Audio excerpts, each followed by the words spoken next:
श्रीमती रेखा गुप्ता जी, केंद्रीय मंत्री श्रीमती अन्नपूर्णा देवी जी, श्रीमती सावित्री ठाकुर जी, राष्ट्रीय महिला आयोग की चेयरपर्सन श्रीमती विजया रहाटकर जी,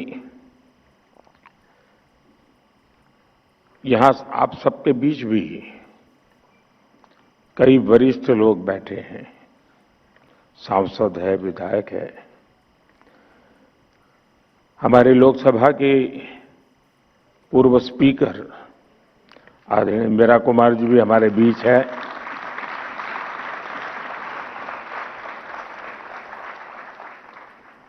यहां उपस्थित सभी मेरी सम्मानित बहनें,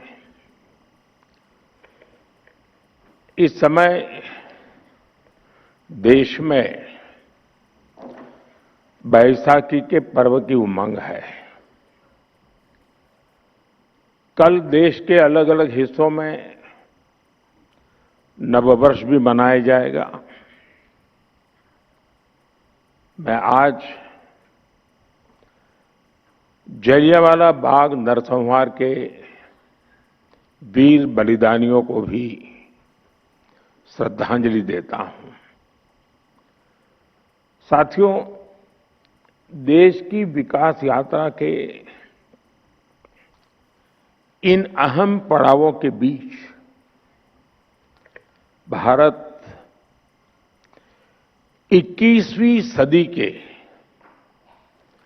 सबसे बड़े निर्णयों में से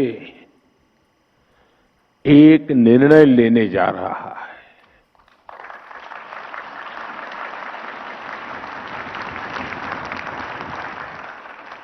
मैं बहुत जिम्मेवारी के साथ कह रहा हूं कि 21वीं सदी के महत्वपूर्ण निर्णयों में से एक महत्वपूर्ण निर्णय ये है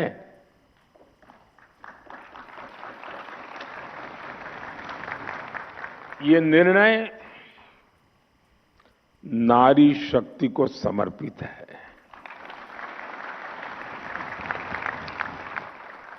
नारी शक्ति वंदन को समर्पित है। हमारे देश की संसद एक नया इतिहास रचने के करीब है। एक ऐसा नया इतिहास जो अतीत की संकल्पनाओं को साकार करेगा, जो भविष्य के संकल्पों को पूरा करेगा।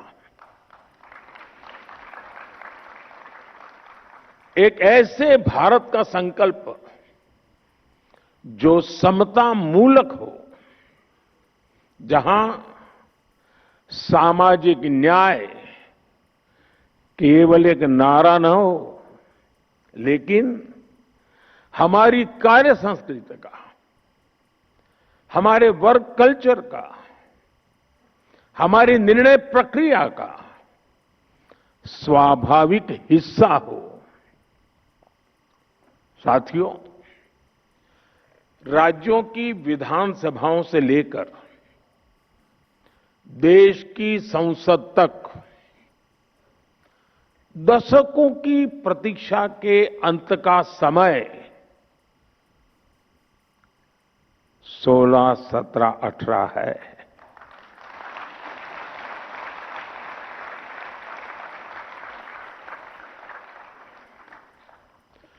दो 2023 में नई संसद में जो नया भवन निर्माण हुआ, उसमें हमने नारी शक्ति वंदन अधिनियम के रूप में प्रथम कदम उठाया था। वह समय से लागू हो सके, महिलाओं की भागीदारी हमारे लोकतंत्र को मजबूती दे, इसके लिए 16 अप्रैल से संसद के बजट सत्र की विशेष बैठक का आयोजन होने जा रहा है। और उसके पहले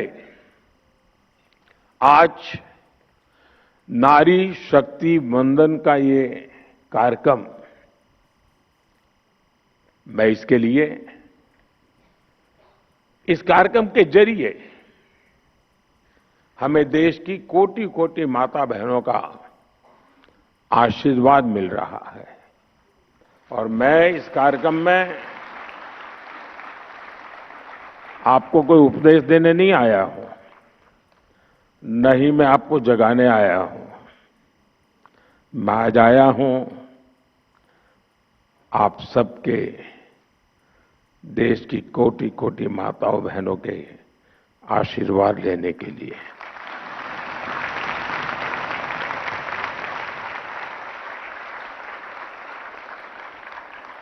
आप सभी देश के कोने कोने से आई हैं। मैं आपकी इस उपस्थिति के लिए, इस महत्वपूर्ण काम के लिए आपने जो समय निकाला है, इसके लिए आपका हृदय से अभिनंदन करता हूं। साथ ही भारत की सभी महिलाओं को एक नए युग के आगमन की बधाई भी देता हूं। साथियों, लोकतांत्रिक संरचना में महिलाओं को आरक्षण देने की जरूरत दशकों से हर कोई महसूस कर रहा था, चर्चा भी होती थी। इस विमर्श को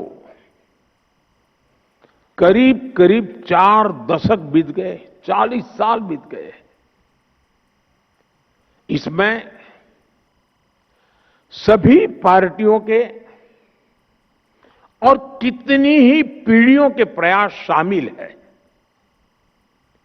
हर दल ने इस विचार को अपने अपने ढंग से आगे बढ़ाया है।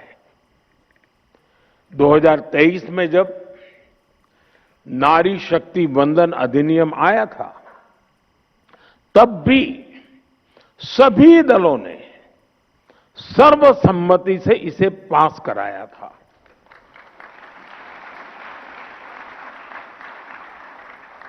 और तब एक सुर में ये बात भी उठी थी कि इसे हर हाल में 2029 तक लागू हो जाना चाहिए।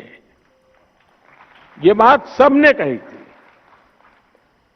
कानून पारित हो लेकिन लागू न हो, ये सदन में किसी को मंजूर नहीं था। और खास करके हमारे विपक्ष के सभी साथियों ने मुखर होकर के इस बात पर जोर डाला था कि 2029 में ये लागू होना चाहिए। 2029 की समय सीमा को ध्यान में रखते हुए सरकार ने, क्योंकि विपक्ष ने जो बात रखी थी, हमारे लिए वो बात भी गंभीर होती है, और इसलिए हम लगातार विचार विमर्श करते रहे, मंथन करते रहे, नए नए रास्ते खोजते रहे। संविधान की जिनको ज्यादा अध्ययन है, ऐसे लोगों की भी सलाह ली। और 16 अप्रैल से संसद में इस पर व्यापक चर्चा भी होने जा रही है। साथियों, हमारा प्रयास है और हमारी प्राथमिकता भी है, इस बार भी ये काम संवाद, सहयोग और सहभागिता से हो। और मुझे पूरा विश्वास है कि जिस प्रकार से इस अधिनियम को पारित किया गया था और संसद का, सदन का गौरव बढ़ा था, इस बार भी सबके सामूहिक प्रयास से संसद की गरिमा और नई ऊंचाइयों को छुएगी।